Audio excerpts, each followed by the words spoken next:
예, 성경의 어떤 부분을 읽으면 여기서 무슨 하나님의 교훈이 있을까 싶은 그런 생각이 많이 들지요. 특별히 지명이나 인명이 많이 나오면 누가 낳고 하는 거 보면 사람 이름이니까 잘 이렇게 의미가 잘 안 들어오고, 지명도 우리나라 지명도 아닌데 이름이 계속 나오니까 실감도 안 나고. 그런데 그런 본문도 반복해서 읽어보면 점점 이제 하나님께서 주시는 교훈들이 나오긴 합니다.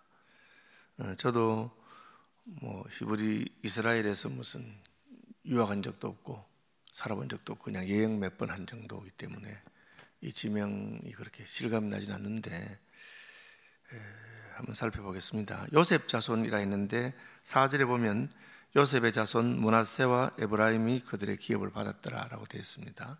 요셉에게는 므낫세와 에브라임이라는 두 아들이 있는데 이 두 아들이 각각 한 지파식으로 인정받습니다. 야곱의 12아들이 지파가 돼야 되는데 그 12아들 중에 요셉은 므낫세와 에브라임이라 하는 두 아들이 각각 지파가 됩니다. 그 이유는 야곱이 요셉의 두 아들 므낫세와 에브라임을 입양했기 때문에 그렇습니다.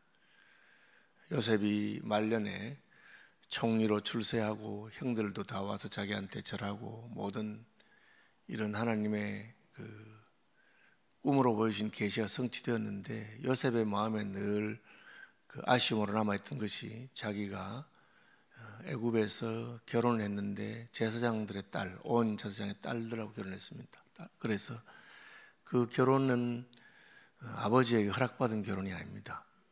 허락받을 수도 없었고, 그러니까 그 믿음의 사람이고 언약을 중요하게 생각하는 요셉에게 나는 그 아브라함의 언약을 물려받은 아버지의 아들인데 내 아들 아버지에게 결혼 허락을 받지 않고 낳았던 아들 둘은 어떻게 될까 하는 그런 안타까운 마음이 있어서 아버지가 늙어서 죽음에 임박했을 때 아들 둘을 데리고 아버지에 갔습니다.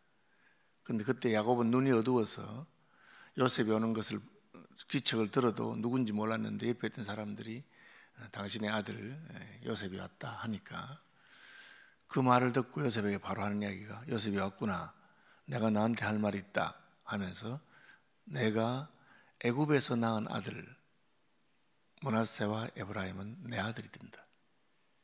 그 말로 요셉의 마음에 있던 모든 근심을 풀어주었어요. 요셉아, 걱정하지 마라. 네 아들 두 명은 나의 아들이 되어서 아브라함의 언약을 이어갈 것이다. 그렇게 한 겁니다. 그래서 요셉은 두 아들이 지파가 되는 복을 누렸습니다. 므낫세 지파와 에브라임 지파입니다. 역대기에는 이것을 기록하면서 요셉이 두 몫을 받았다. 이스라엘의 법에 따르면 장자는 한 몫을 더 받습니다. 그래서 다른 다른 형제들은 전부 다 한 몫을 받는데 요셉은 자기 아들 둘이 아버지의 아들로 인정받았기 때문에, 그래서 요셉 지파라고도 하지만 요셉 므낫세 지파와 에브라임 지파, 그 지파가 각각 이스라엘 12지파에 들어가게 돼서 복을 받은 겁니다. 그러면 이제 13지파가 된 거잖아요, 실제로. 그런데 레위 지파는 땅에서 기업이 없고 하나님만을 기업을 했기 때문에, 그래서 레위 지파는 기업 분배에서 빠지고 요셉이 두 지파가 돼서 그렇게 받은 겁니다. 더구나 요셉 지파 가운데 므낫세 지파는 요단강 동편, 요단강을 건너기 전에 루벤 지파와 갓 지파와 므낫세 반 지파에게 기업을 나눠줄 때 동쪽에서 기업을 이미 받았습니다. 여기 므낫세 반 지파라는 것은 므낫세 지파의 절반, 요단강 동편 땅을 보니까 두 지파가 가지기에는 많고 세 지파가 가지기에는 작아서 루벤 지파와 갓 지파가 차지하고 그 나머지 반 지파 분량을 므낫세 지파가 우리가 하겠다 해서 므낫세 지파의 절반이 그것을 했습니다. 그리고 이제 요단강 서편을 정복하면서 기업을 나눠주는데 이제 제일 처음이 유다죠.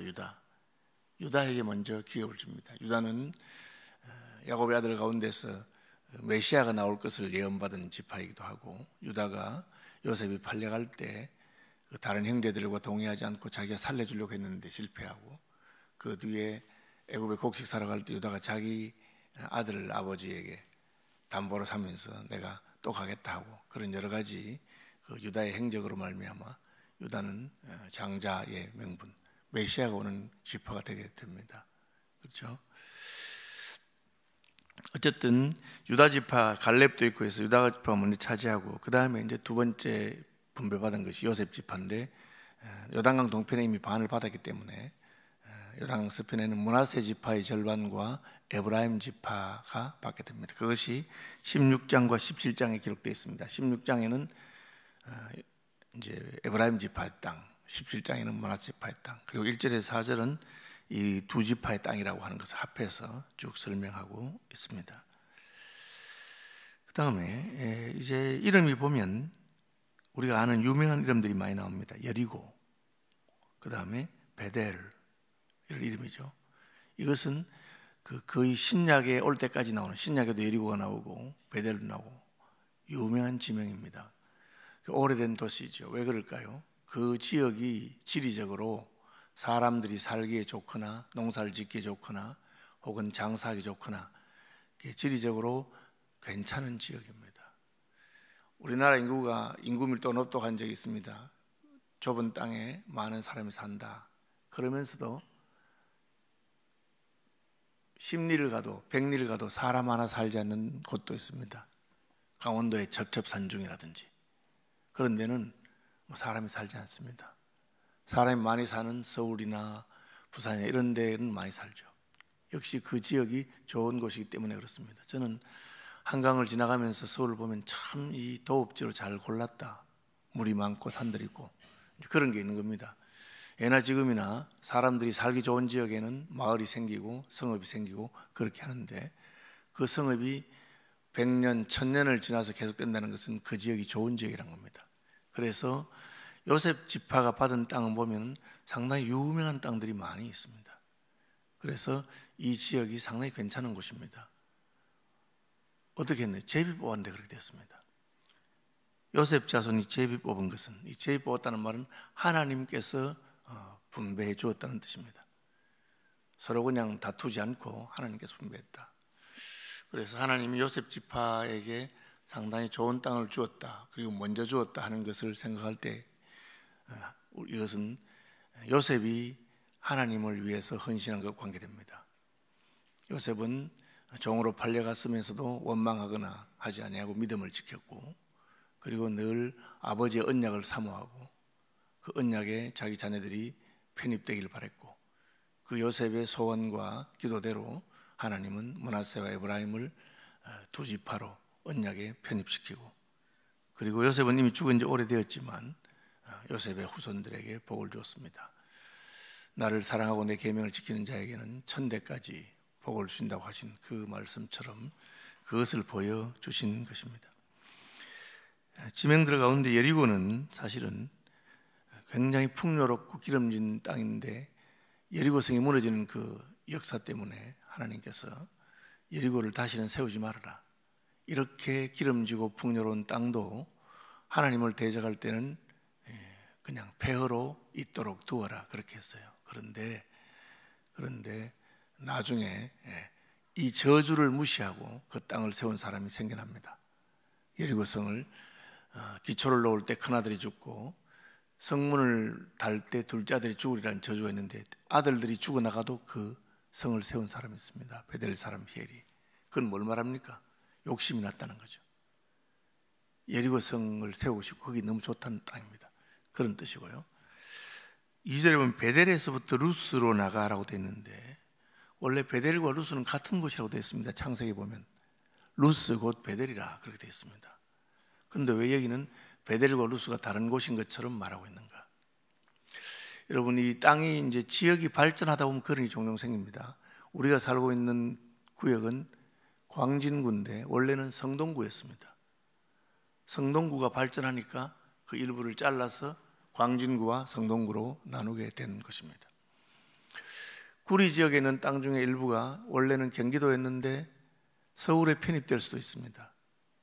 그러니까 아니 베델하고 루스는 같은 땅 아니었나? 근데 왜 여기는 베델에서 루스로 간다고 그렇게 되어 있느냐? 이것은 그 지역이 발전이 되면서 여러 가지 성읍들이 합혀지거나 혹은 더 확장되거나 했던 그런 흔적을 우리가 짐작할 수 있게 하는 곳입니다. 역시 요셉 지파가 받은 땅이 괜찮은 땅, 그리고 발전되는 지역, 그런 것을 짐작할 수 있습니다. 그 다음에 5절부터는 요셉 지파 가운데 에브라임 자손이 언급됩니다. 왜 므낫세가 형인데 에브라임이 언급되느냐? 그것도 하나님의 섭리입니다. 아버지가 므낫세와 에브라임을 양자로 입양한다 할 때 요셉이 그 둘을 데려가서 아버지에게 데려왔습니다. 제가 야곱은 눈이 어두워서 뭘 알지 못했는데 데려왔구나, 이 아들들을 위해서 축복해 주시오 하면서 아버지의 오른손이 므낫세에게, 아버지의 왼손이 에브라임에게 하도록 그렇게 데려갔는데 아버지가 손을 이렇게 어긋맞겨서 오른손을 에브라임에게, 왼손을 므낫세에게 얹었습니다. 그래서 요셉이 아버지 그렇게 하지 마시고 얘가 큰아들인데 얘에게 오른손을 얹으시지요 할 때 야곱이 나도 한다, 나도 한다. 그러나 여호와께서 그렇게 허락하시지 않는구나 하고 이렇게 했습니다.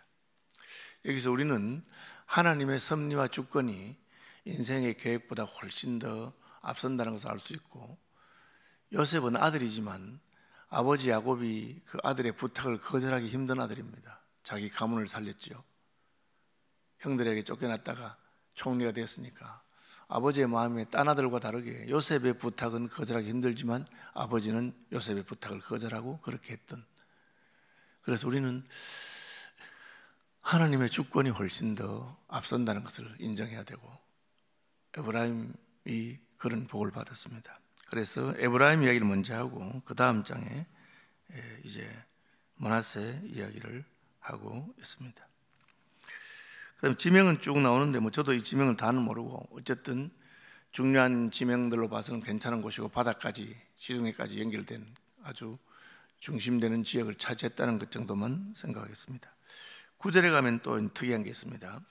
그 외에 므낫세 자손의 기업 중에서 에브라임 자손을 위하여 구분한 모든 성읍과 그 마을들도 있었더라.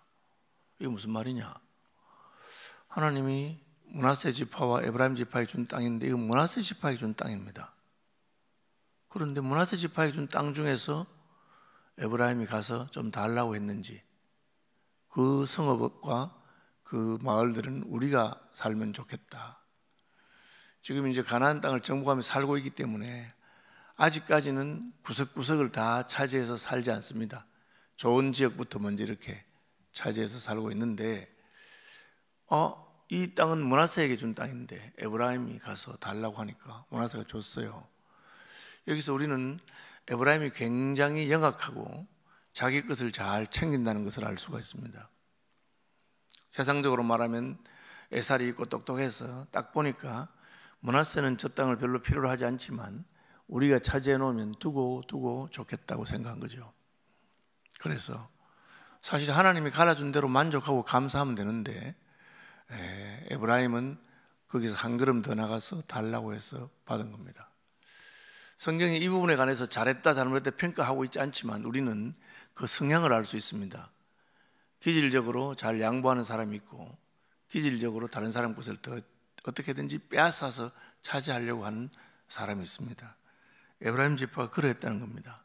그 정도 같으면 지파 간의 이야기니까 므낫세가 안 준다 하면 못 받을 건데 준다 해서 받은 거니까 그것 자체는 괜찮은데 요 말이 있고 그 다음 구절이 10절입니다.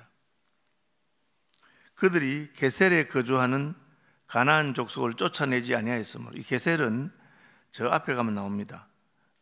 그 에브라임 자손, 그 요셉 자손에게 준 땅에 대해서 이야기하면서 게셀까지 쭉 나옵니다. 그런데 게셀은 가나안 사람들이 거주하는데 에브라임이 쫓아내지 못하였다가 아닙니다. 쫓아내지 아니했다. 왜 안 쫓아내느냐? 굳이 쫓아낼 필요가 있겠나? 그냥 우리 종으로 부려먹으면 좋겠다. 가나안 사람들이 호전적이고 싸우겠다 했으면 정보했을 건데 항복 살려주세요 혹은 하겠습니다 하니까 이건 지금 에브라임 지파가 그렇게 해서는 안 되는 겁니다. 하나님께서 그 가나안 족속들의 죄악을 생각하시고 다 죽이라고 했는데 살려주었어요. 핑계는 있겠죠. 우리 지파의 여호수아도 전에 기브온 족속 살려주지 않았나? 속아서 그렇게 했는지. 그래서 그것을 기록해놨는데 역시 자기들에게는 이익이 되는 겁니다. 종들이 됐으니까. 그러나 그 뒤의 역사를 보면 이 가나안 족속들이 살아남은 것 때문에 이제 에브라임 지파의 그 종교 혼합주의, 그들의 종교 영향을 받는 그런 일들이 일어나기 시작하고, 후일에 북왕국 이스라엘이 에브라임 지파가 중심이 된 왕국입니다. 북왕국 이스라엘은 성전을 중심으로 한 하나님, 그 유일한 하나님에 대한 것보다는 자기들의 편의를 따라서 베델에 혹은 사마리아에 금송아지를 세우고 그렇게 한 것을 보게 됩니다. 그래서 이익에 빠른 겁니다. 동양에서는 그것을 소인이라 그러고, 군자는 덕을 먼저 생각하고 소인들은 이익을 생각한다. 그렇게, 그죠? 그렇게 만드는 건데, 에브라임은 하나님의 축복을 받아서 큰 지파가 되고 많은 걸 차지했음에도 점점 더 욕심을 부리고 므낫세의 땅도 달라하고, 그리고 게셀은 정복하지 않았습니다. 그냥 자기들의 종을 삼고. 그것이 그 할아버지 요셉의 믿음을 이어받아야 될 건데, 할아버지 요셉의 축복을 이어받았는데 믿음은 이어받지 못한 안타까운 점이 있는 그런 것이 보입니다. 말씀 묵상하시면서 기도 한 아침 되시길 바랍니다. 하늘에 계신 우리 아버지, 아버지의 이름을 거룩하게 하시며 아버지의 나라가 오게 하시며 아버지의 뜻이 하늘에서와 같이 땅에서도 이루어지게 하소서. 오늘 우리에게 일용할 양식을 주시고 우리가 우리에게 잘못한 사람을 용서하여 준 것 같이 우리 죄를 용서하여 주시고 우리를 시험에 빠지지 않게 하시고 악에서 구하소서. 나라와 권능과 영광이 영원히 아버지의 것입니다.